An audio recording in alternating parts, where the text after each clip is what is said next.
kita minta doa mereka, minta keberkahan. Itu namanya berkah atau wasilah. Itu dibolehkan dalam Islam. Jadi tawassul itu bukan sesuatu yang musyrik. Dan kawan-kawan kita dari kalangan Salafi Wahabi ini mengatakan tawassul itu musyrik. Padahal kan tawassul itu kita bukan minta kepada orang, Bapak Ibu. Tawassul itu kita minta kepada Allah dengan mengharapkan bahwa ada keberkahan dari orang-orang yang baik. A'udzubillahi minasyaitonirrajim. Bismillahirrahmanirrahim. Assalamualaikum warahmatullahi wabarakatuh.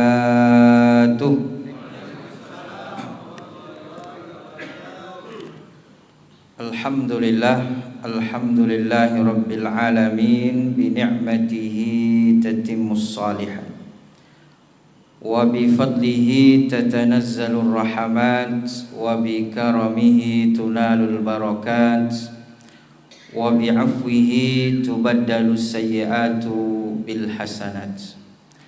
Asyhadu an la ilaha illallah wa asyhadu anna sayyidana Muhammadan abduhu wa rasuluh. Allahumma salli wa sallim ala sayyidina Muhammadin wa ala alihi wa ashabihi ajma'in. Subhanaka la ilma lana illa ma 'allamtana innaka antal alimul hakim. Allahumma bika asbahna wa bika nahya wa bika namutu wa ilaikan nusyur. Allahumma inna nas'aluka ilman nafi'a wa amalan mutaqabbala wa rizqan wasi'a. Allahumma agnina bil ilmi wa zayyinna bil hilmi wa akrimna bit taqwa wa jammilna bil afiyah. Bismillahi la yasuqul khaira illallah. Bismillahi la yasrifus su'a illallah. Bismillahilladzi la yadurru ma'asmihi syai'un fil ardi wa la fis sama wa huwas samiul alim. Bismillahi masyaallah la haula wa la quwwata illa billahil aliyyil azim. Amma ba'd. Bapak Ibu hadirin hadirat jamaah salat subuh yang dimuliakan Allah Subhanahu wa taala. Kembali kita bersyukur kepada Allah dan mengucapkan alhamdulillahi rabbil alamin. Karena dengan nikmatnya lah kita bisa berada di tempat yang baik, di tempat yang dicintai dan dimuliakan Allah Subhanahu wa taala. Salawat dan salam kita sampaikan kepada baginda Rasulullah sallallahu alaihi wasallam. Dan kita mengucapkan Allahumma salli ala Sayyidina Muhammad wa ala ali Sayyidina Muhammad. Assalamu alayka ya Rasulullah. Assalamu alayka ya Habiballah. Mudah-mudahan dan kita banyak berselawat kepada Nabi kita Muhammad sallallahu alaihi wasallam, maka kita semua mendapatkan syafaatnya di yaumil akhir dan masuk surga bersama dengan beliau. Amin ya rabbal alamin. Yang saya hormati pengurus Masjid Nurul Huda serta seluruh Bapak Ibu, para tokoh masyarakat, para orang-orang tua kami dan kita semua insyaallah yang mudah-mudahan senantiasa diberkahi oleh Allah Subhanahu wa taala, diberikan limpahan kesehatan serta dimudahkan segala urusan kita oleh Allah Subhanahu wa taala. Amin ya rabbal alamin.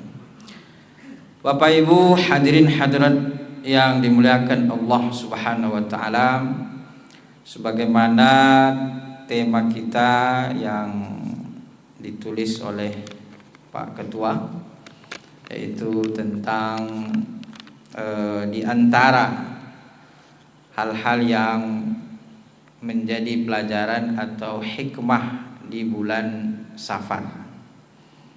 Karena sesuai dengan kalender kita sudah memasuki daripada bulan Safar. Jadi kalau kita lihat Safar ini, kalau secara makna itu dari sofar.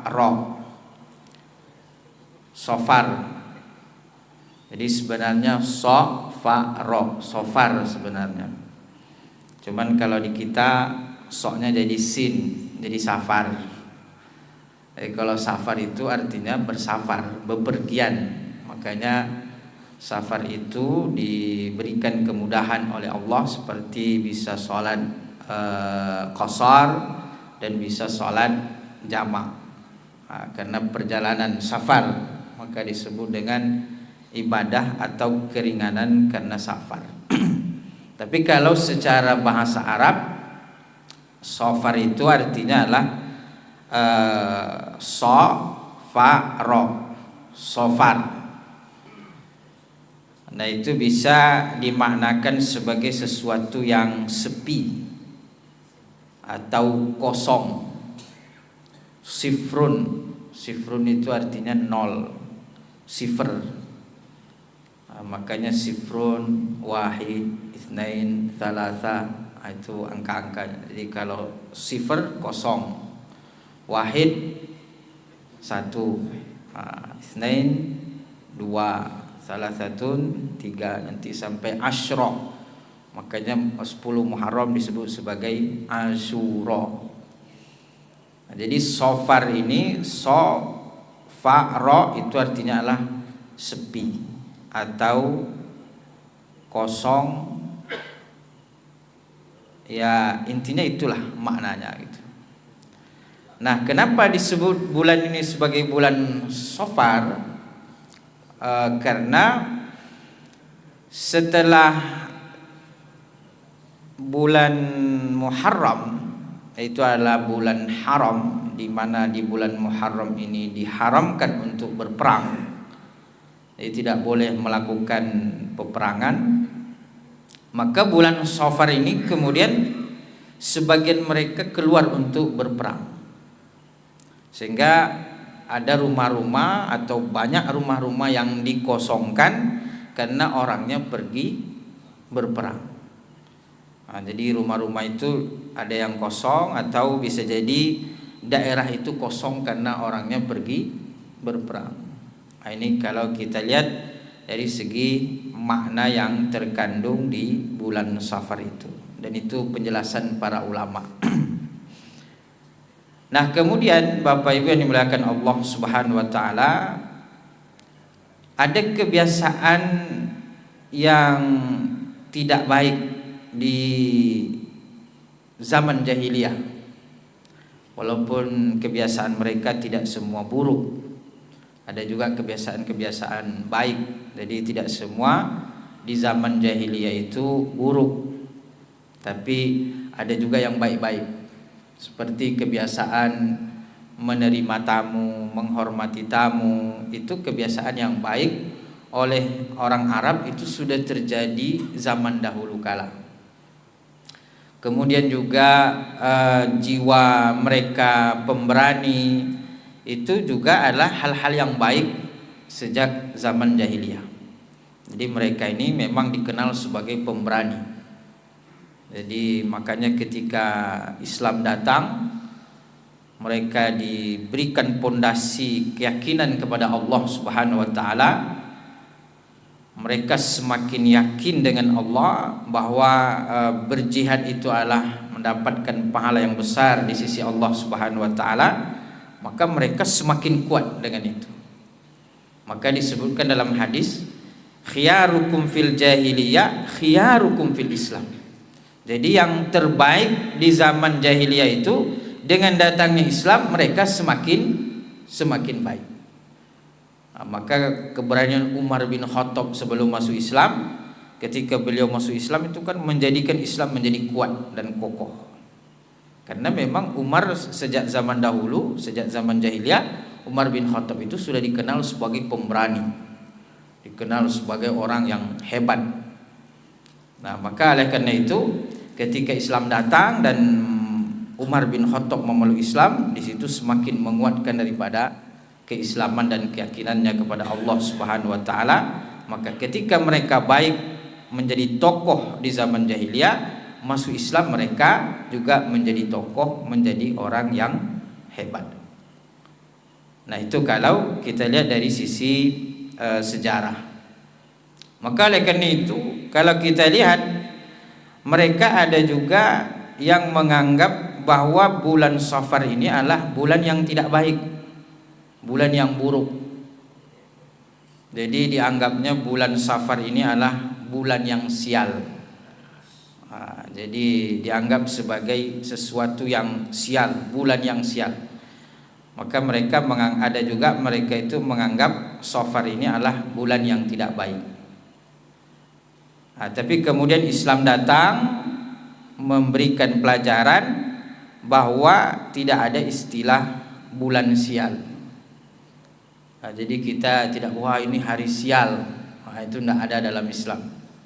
Jadi istilah kesialan ini itu dicegah atau dihilangkan. Jadi tidak boleh kita mengatakan, wah saya sial berjumpa dengan kamu misalnya. Kan kalau dalam Al-Quran kan ada itu, inna tatayyarna bikum la illam tantahu lanarjumannakum wa la yamassannakum minna adzabun alim. Jadi Nabi yang diutus itu karena mereka Nabi ini membawa ajaran baru, lalu kemudian ketika mereka tidak meyakini Nabi itu, mereka mendapatkan azab. Mereka diazab oleh Allah sehingga mereka menganggap Nabi itu pembawa sial. Inna tatayyarna bikum, kami menjadi sial dengan kedatangan kalian. Jadi ada istilah dihubungkan keburukan itu dihubungkan dengan orang, keburukan itu dihubungkan dengan hari. Hari ini hari sial. Orang ini jangan jumpa dengan orang ini, sial kita dibuatnya. Atau misalnya saya sial berjumpa dengan kamu. Nah, ini tidak ada dalam Islam, tidak dibolehkan. Jadi mengaitkan satu keburukan dengan sesuatu itu tidak boleh. Jadi kita mengaitkan keburukan dengan benda misalnya, mengaitkan keburukan dengan hari, mengaitkan keburukan dengan orang, itu tidak boleh. Maka kita yakin kepada Allah bahwa asyarru wal khair minallah. Baik dan buruk itu adalah datang dari Allah Subhanahu wa taala, bukan dari orang, bukan dari hari, bukan dari benda. Maka kita tidak meyakini hal-hal baik dan buruk dari sesuatu kecuali daripada Allah Subhanahu wa taala. Dan itulah yang sering kita baca, bismillahilladzi la yadurru ma'asmihi syai'un fil ardi wala fis sama wa huwas samiul alim. Jadi kalau Allah sudah menghendaki kebaikan, maka tidak ada yang bisa memberikan keburukan. Tapi kalau Allah menghendaki sesuatu yang buruk, maka tidak ada yang bisa memberikan kebaikan. Idza aradallahu syai'an ay yaqula lahu kun fayakun. Maka tidak ada istilah bulan sial, hari sial, orang sial, itu tidak ada. Kalaupun misalnya ada, yang kita lihat terkadang sesuatu itu disandarkan keburukan kepadanya. Misalnya sakit itu adalah hal yang buruk. Maka oleh karena itu kita yakin kepada Allah bahwa yang memberikan sakit itu adalah Allah Subhanahu wa taala. Yang menyebabkan sakit bukan karena sesuatu, tetapi semata-mata karena Allah Subhanahu wa taala. Jadi akidah Ahlus Sunnah wal Jamaah, Bapak Ibu, bahwa tetap semuanya kembali kepada Allah Subhanahu wa taala. Itu akidah Ahlus Sunnah wal Jamaah. Maka oleh karena itu dalam akidah Ahlus Sunnah wal Jamaah seperti api, an-naru la tahruku bi nafsi. Jadi api itu tidak membakar dengan dirinya. Wa inna ma yahruku au tahruku bi qudratillah. Tapi api itu membakar dengan kudrat dari Allah Subhanahu wa taala. Jadi betul kita mengatakan, wah kertas ini terbakar karena ada api.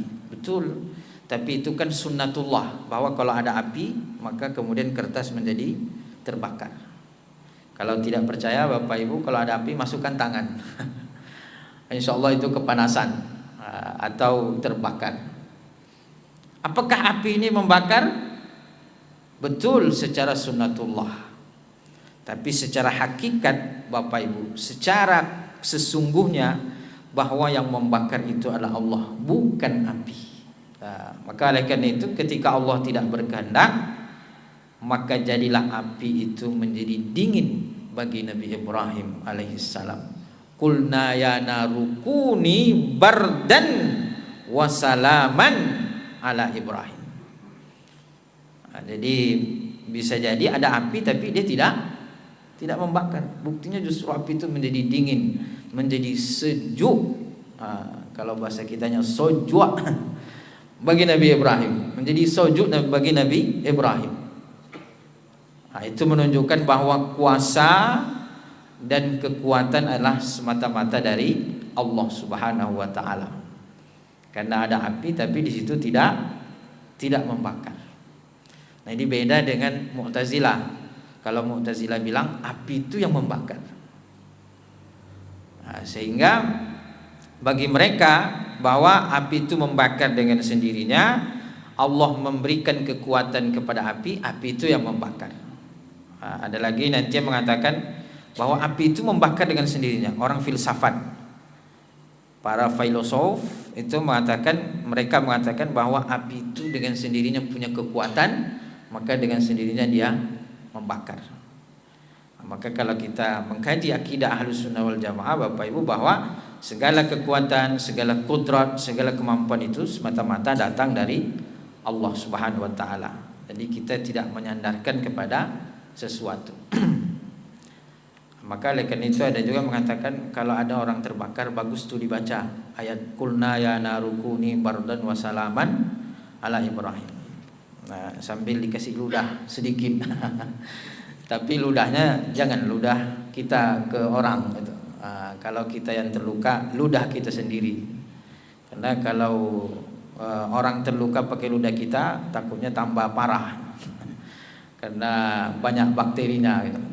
Jadi pakailah ludah kita sendiri untuk luka kita sendiri atau dihembus. Nah, itu biasanya juga ada keyakinan seperti itu. Dan itu betul karena memang Al-Quran itu adalah sebagai syifa. Al-Quran itu adalah sebagai obat, baik sebagai obat yang batin ataupun obat yang zahir. Wa nunazzilu minal Qur'ani ma huwa syifaa'un wa hudaw wa rahmatul lil mu'minin. Kami turunkan Al-Quran itu sebagai syifa, sebagai obat dan juga sebagai rahmat bagi orang-orang yang beriman. Maka ketika salah satu keburukan di zaman jahiliyah itu adalah atau sesuatu yang negatif, mereka menganggap bulan Safar ini bulan sial. Jadi mereka menganggap ada bulan, ada hari yang buruk. Nah, kalau di Islam alhamdulillah ketika Nabi SAW datang diutus oleh Allah Subhanahu wa taala mengajarkan kepada mereka bahwa tidak ada yang baik dan tidak ada yang buruk kecuali itu adalah datang dari Allah Subhanahu wa taala. Jangan menyandarkan kepada bulan, jangan menyandarkan kepada hari, jangan menyandarkan kepada benda. Karena kalau kita menyandarkan itu bisa jadi malah kita musyrik. Kita berpatokan kepada benda, berpatokan kepada sesuatu, menyandarkan hal itu, kebaikan sesuatu kepada itu. Maka di dalam Islam semua hari ya baik, semua bulan ya baik. Pokoknya setiap waktu itu adalah waktu yang baik. Walaupun nanti ada kemudian yang diistimewakan, ada yang dimuliakan oleh Allah Subhanahu wa taala. Tapi pada hakikatnya itu semuanya baik, Bapak Ibu. Jadi kadang-kadang ada juga orang, wah hari ini jangan menikah, ini hari buruk. Atau misalnya dia mau memulai sesuatu, jangan memulai hari ini. Kenapa? Nanti bisa sial, bisa celaka, atau bisa tidak baik. Nah, itu tidak betul Bapak Ibu. Walaupun mungkin secara tabiat atau secara Secara pelaksanaan mungkin bisa saja, misalnya ingin memulai sesuatu dimulai dengan hari kelahirannya misalnya, ya itu sah-sah saja, boleh-boleh saja gitu. Atau misalnya memulai di hari Jumat, hari yang baik, mungkin sah-sah saja. Memulai hari Senin, hari kelahiran Nabi Muhammad Sallallahu Alaihi Wasallam, itu boleh-boleh saja. Artinya mengharapkan keberkahan, mengharapkan kebaikan. Tapi kemudian mengatakan, oh jangan hari ini karena ini bisa menimbulkan keburukan, celaka, sial. Nah itu tidak betul, itu tidak boleh. Jadi tidak ada istilah mengaitkan hari, mengaitkan keburukan dengan sesuatu. Nah itu salah satu hal yang buruk di zaman jahiliyah. Mereka menganggap bulan Safar ini adalah sebagai bulan yang sial. Nah, maka mereka tidak mau menikah misalnya di bulan la yuzawwijuna abna'ahum fi syahri Safar. Mereka tidak mau menikahkan anaknya misalnya di bulan Safar, karena mereka menganggap itu sebagai bulan yang tidak baik atau bulan yang buruk. Atau mungkin kalau dia mau buka lahan sawit ya, mungkin tidak mau di bulan Safar. Kenapa? Nanti sawitnya tidak berbuah atau buahnya sedikit. Nah itu sudah mengaitkan sesuatu keburukan dengan sesuatu, dan itu dilarang di dalam Islam. Artinya keyakinan kita hanya semata-mata kepada Allah Subhanahu wa taala. Tetapi mengharapkan keberkahan, itu sah-sah saja Bapak Ibu. Jadi ada istilah berkah. Berkah itu biasanya adalah ada perantaranya, ada wasilahnya.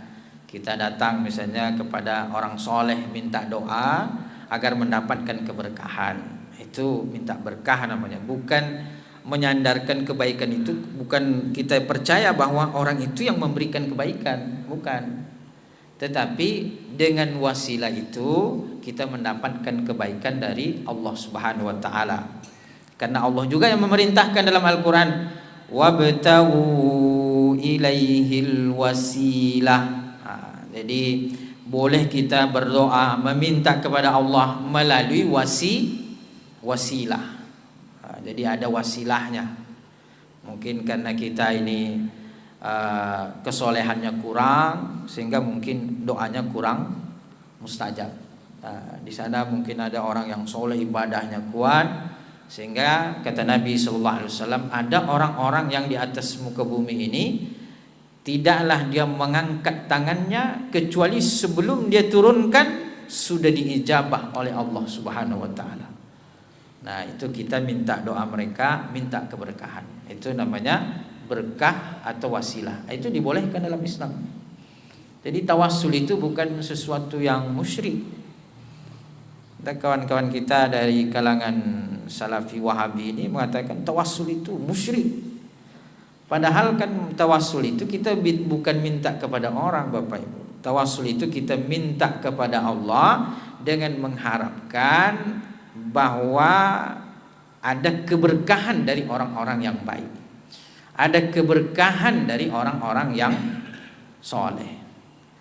Nah, maka para sahabat itu datang kepada Nabi meminta doa. Nah, padahal kan mereka juga bisa langsung berdoa kepada Allah Subhanahu wa taala. Tapi mereka minta doa. Ada seorang ibu yang buta minta doa kepada Allah. Ya Rasulullah, doakan biar mata saya ini sembuh. Gitu. Kata Nabi sallallahu alaihi wasallam, kamu saya doakan sembuh atau kamu bersabar, walaki al jannah.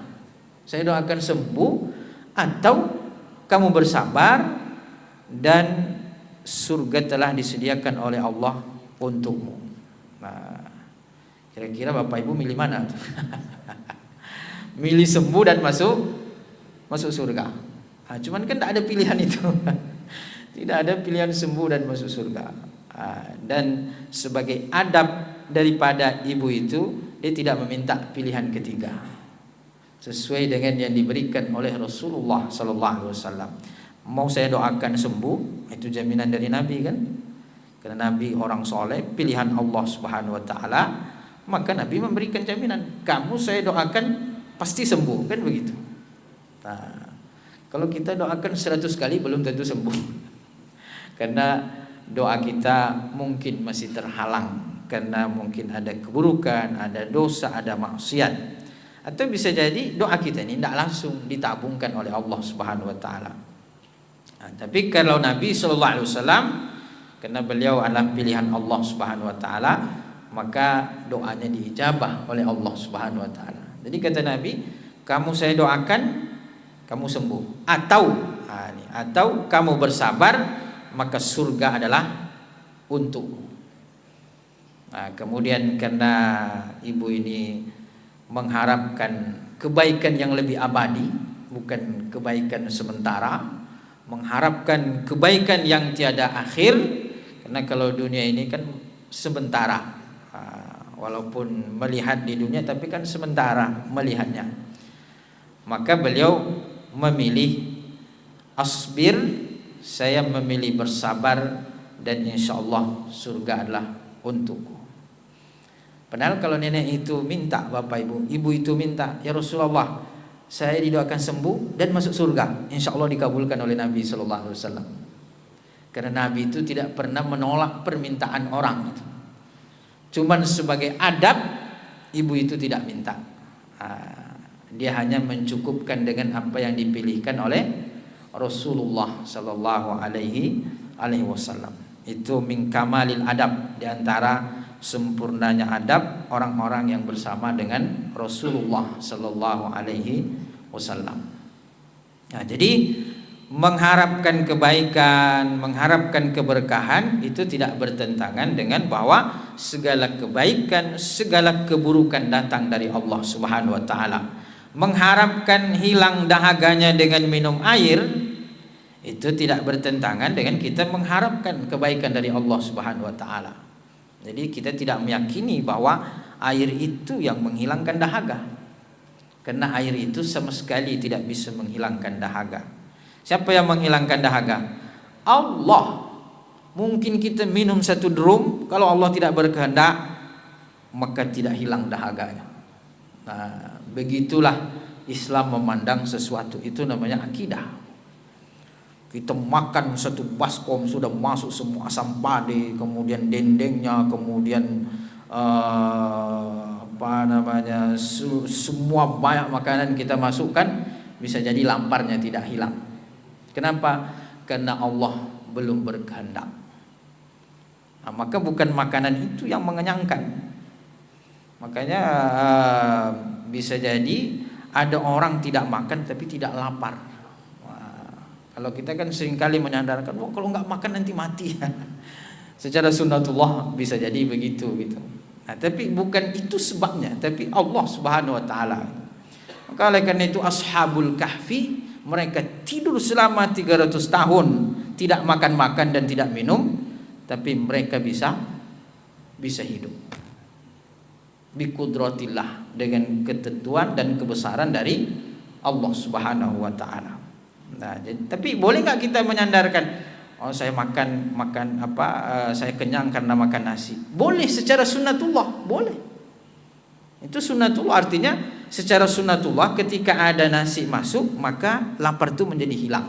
Itu secara sunnatullah, Tapi secara hakikat bahwa yang menghilangkan lapar dan dahaga itu adalah Allah Subhanahu wa taala, bukan benda itu. Nah, itu secara keyakinan. Begitu juga dengan orang berobat. Nah, maka ketika saya sembuh karena dokter ini, itu boleh apa tidak? Saya sembuh karena dokter si fulan. Penyakit saya jadi hilang karena dokter si fulan atau karena si fulan. Itu boleh atau tidak? Secara sunnatullah boleh. Secara sunnatullah. Nah, jadi kita berbicara itu ada 2, secara syariat dengan secara hakikat. Secara sunnatullah, secara syariat betul bahwa kita sembuh karena usaha dokter si fulan. Betul, melalui tangan dia, melalui obat yang dia berikan, melalui obat yang kita minum, maka kita sembuh. Nah, maka kita hilang sakit kepala karena minum podrek misalnya. Termasuk pula iklan. Jadi kita sembuh karena obat ini misalnya. Itu sah-sah saja secara sunnatullah. tapi kemudian meyakini bahwa yang menghilangkan sakit itu adalah obat, yang menyembuhkan adalah dokter, secara hakikat kalau meyakini bahwa dia atas kemampuannya, maka itulah yang disebut dengan syirik. Karena sembuh dan sakit itu adalah datang dari Allah Subhanahu wa taala. Maka oleh karena itu Bapak Ibu jangan pernah meyakini secara hakikat ya. Secara hakikat bahwa obat ini menyembuhkan, dokter ini menyembuhkan, bahwa si fulan ini bagus dalam, tidak pernah kita meyakini itu. Hanya mereka adalah sebagai wasilah saja. Sehingga kalau kita misalnya berobat dengan dia tidak sembuh, tidak kecewa. Karena berarti Allah belum berkehendak. Nah, ini kadang-kadang orang kecewa, wah saya sudah habis harta saya, sudah habis uang saya, sudah ke rumah sakit ini, sudah ke luar negeri berobat, tidak juga sembuh-sembuh. Akhirnya secara hati dia kecewa kepada Allah Subhanahu wa taala. Kenapa? Karena dia menyandarkan kebaikan itu dari orang. Nah, tapi kalau sejak awal kita sudah menyandarkan bahwa tidak ada kebaikan dan keburukan kecuali dari Allah Subhanahu wa taala, maka tidak ada pernah kecewa di dalam hati kita. Karena kita tidak melihat orangnya, tidak melihat obatnya. Obat itu hanya sebagai perantara saja. Kita tetap, berarti kalau udah berobat kemana-mana belum sehat, berarti Allah belum berkehendak. Sehingga kalau kita menyalahkan, siapa yang mau disalahkan? Allah kan disalahkan jadinya kan. Tidak mungkin kita menyalahkan Allah. Maka kalau sudah ketentuan Allah, maka kita harus iman kepada qada dan qadar, baik dan buruknya. Berarti taslim, kita pasrah, kita tawakal, kita ridho, kita rela. Itulah secara hakikat. Dan itu diajarkan oleh Nabi Sallallahu Alaihi Wasallam, Bapak Ibu, melalui bulan Safar ini, bahwa tidak ada istilah hari sial, tidak ada istilah bulan sial, tidak ada istilah rumah sial. Ini kadang-kadang orang, ini rumah ini sial ini. Tidak ada istilah rumah sial. Ini rumahnya ini perlu diruqyah. Mungkin ada jinnya. Bukan orangnya, bukan rumahnya yang mau diruqyah, orangnya yang perlu diruqyah. Keyakinan orangnya yang perlu diruqyah, bukan orangnya, bukan rumahnya gitu. Nah, jadi begitu. Maka oleh karena itu ini dibantah oleh baginda Rasulullah sallallahu alaihi wasallam. Justru Nabi sallallahu alaihi wasallam itu menikahkan putrinya Sayyidah Fatimah dengan Ali radhiyallahu anhu di bulan Safar. Itu dibantah oleh Nabi ketika orang Arab jahiliyah mereka tidak mau menikahkan anaknya di bulan Safar ini, oleh Nabi sallallahu alaihi wasallam itu untuk membantah. Jadi Nabi itu teladan. Kalau memang tidak meyakini, coba buat. Nabi sallallahu alaihi wasallam menikahkan putrinya Sayyidah Fatimah radhiyallahu anha dengan Imam Ali radhiyallahu anhu di bulan Safar menurut ulama sejarah. Dan itu kan menjadi keluarga tauladan. Bagaimana Imam Ali dengan Sayyidah Fatimah itu adalah keluarga teladan kan? Sebagai keluarga contoh dalam kehidupan kita, dijadikan sebagai teladan. Bahkan kalau kita berdoa ada orang menikah, apa doa kita? Ya Allah, satukanlah mereka sebagaimana Engkau menyatukan Nabi Muhammad dengan Sayyidah Khadijah. Ya Allah, satukanlah mereka sebagaimana Engkau menyatukan Sayyidina Ali dengan Sayyidina Fatimah. Berarti nikah di bulan Safar tidak ada tuh, tidak ada sialnya, malah berkah, malah baik. Berarti kan kembali kepada kita, kembali kepada orangnya. Bahkan Sayyidah Fatimah itu terkenal dengan kesolehannya. Di saat tangannya lecet-lecet mengerjakan pekerjaan rumah, kan? Di saat tangannya itu, di saat beliau letih, di saat beliau lelah, datang Sayyidah Fatimah mengadu kepada Rasulullah sallallahu alaihi wasallam untuk dicarikan pembantu. Ini saya lelah mengerjakan pekerjaan rumah, tangan sudah lecet-lecet. Apa kata Nabi sallallahu alaihi wasallam? Isbiri, bersabarlah. Itu memang dunia seperti itu, kata Nabi sallallahu alaihi wasallam. Kalau kamu bersabar maka insya Allah surga sudah menunggu untukmu, kata Nabi SAW. Maka pulang beliau dengan kesabarannya.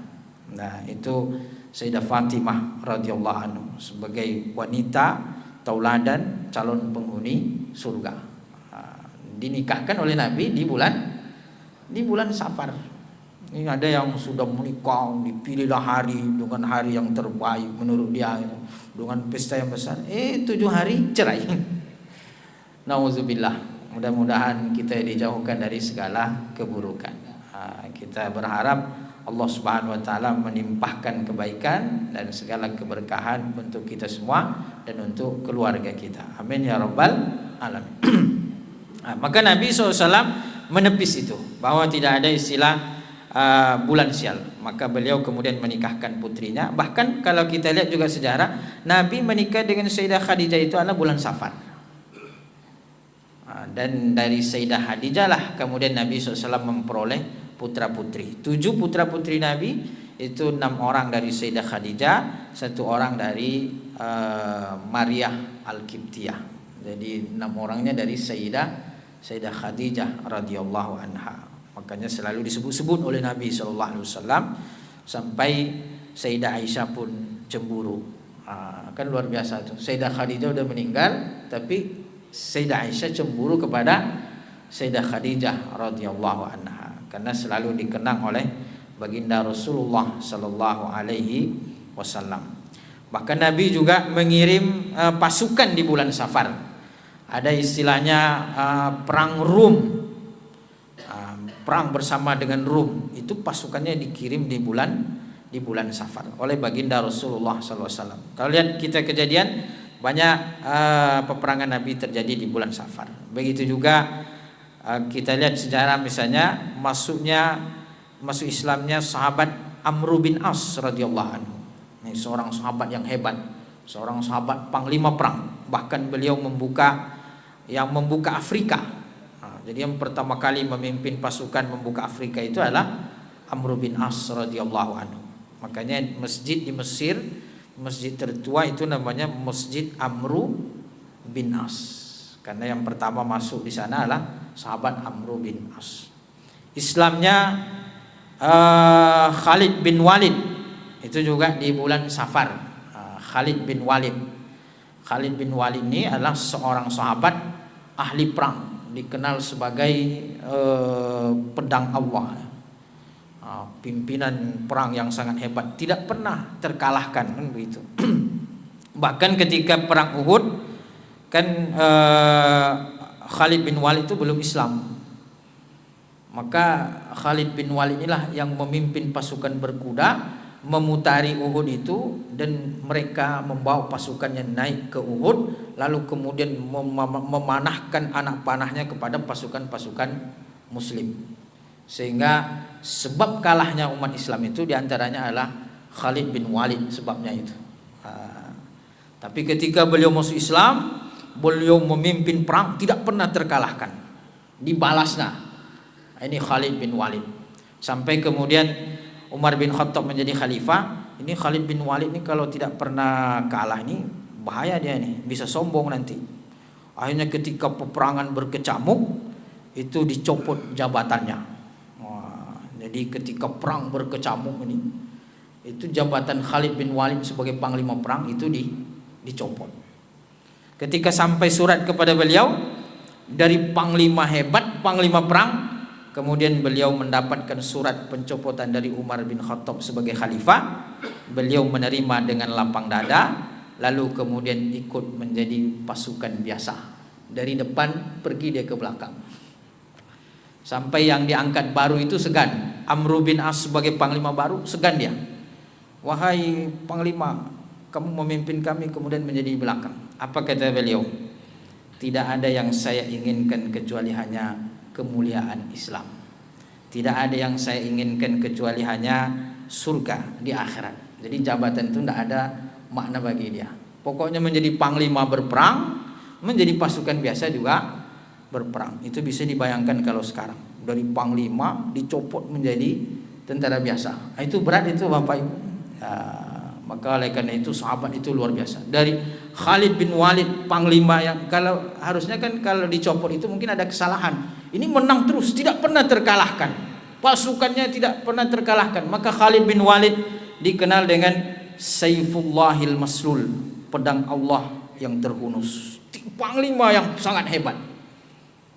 Kemudian beliau dicopot dan menjadi tentara biasa. Dengan lapang dada beliau memeluk panglima baru dan mengatakan engkau adalah panglima kami, saya adalah pasukan biasa. Sebagaimana saya semangat berperang ketika menjadi panglima, saya semangat berperang ketika menjadi pasukan biasa. Contoh yang luar biasa dari sahabat, bukan jabatan yang mereka minta gitu. Tapi kalau ada yang ngasih, itu diterima juga gitu. Itu contoh dari para sahabat. Maka jabatan itu tidak penting, tapi kalau ada yang ngasih, terima. Alhamdulillah. Bapak Ibu yang dimuliakan Allah Subhanahu wa taala, bahwa ini pelajaran dari bulan Safar, bahwa ketika orang Arab jahiliyah menganggap itu adalah bulan yang sial, maka Nabi mengajarkan bahwa tidak ada kebaikan dan keburukan itu kecuali hanya datang dari Allah Subhanahu wa taala. Dan Nabi mencontohkan, maka Nabi sebagai teladan, maka Allah mengatakan sungguh ada teladan yang luar biasa dalam diri Rasulullah sallallahu alaihi wasallam. Barangkali itu yang dapat kita kaji dan kita bahas. Mudah-mudahan memberikan manfaat. Sebelum kita tutup, ada tanya jawab? Kalau tidak ada, kita berdoa kepada Allah Subhanahu wa taala. A'udzubillahi minasyaitonir rajim. Bismillahirrahmanirrahim. Alhamdulillahirabbil alamin, wassalatu wassalamu ala asyrafil anbiya'i wal mursalin wa ala alihi wa sahbihi ajmain. Allahumma ja'al jam'ana hadza jam'an marhuma wa tafarruqana min ba'di tafarruqan ma'suma. Allahumma kfina bihalalika an haramika wa aghnina bifadlika amman siwak. Rabbana la tuzigh qulubana ba'da idh hadaitana wa hab lana min ladunka rahmah innaka antal wahhab. Allahumma inna nas'aluka ridhaka wal jannah wa na'udzubika min sakhatika wan nar. Rabbana hab lana min azwajina wa zurriyyatina qurrata a'yunin waj'alna lil muttaqina imama. Allahumma ansur ikhwanana al muslimina fi Gaza. Allahumma ansurhum nasran aziza. Allahumma ansurhum nasran qariba. Allahumma dammir al-yahud al-mu'taddin wa man awanahum minadh zalimin. Allahumma ja'al biladana hadha aminan mutma'innan sakha'an rakha'a wa sa'ira biladil muslimin. Allahumma walli umurana khiyarana wa la tuwalli umurana shirarana. Allahumma akhtim ajalana wa amalana bihusnil khatimah wa la takhtim ajalana wa amalana bisu'il khatimah. Rabbana atina fid dunya hasanah wa fil akhirati hasanatan wa qina adzaban nar. Wa sallallahu ala sayyidina Muhammadin nabiyil ummi wa ala alihi wa sahbihi wasallam. Walhamdulillahi rabbil alamin.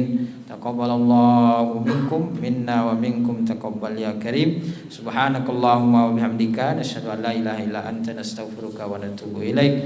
Wassalamu alaikum warahmatullahi wabarakatuh.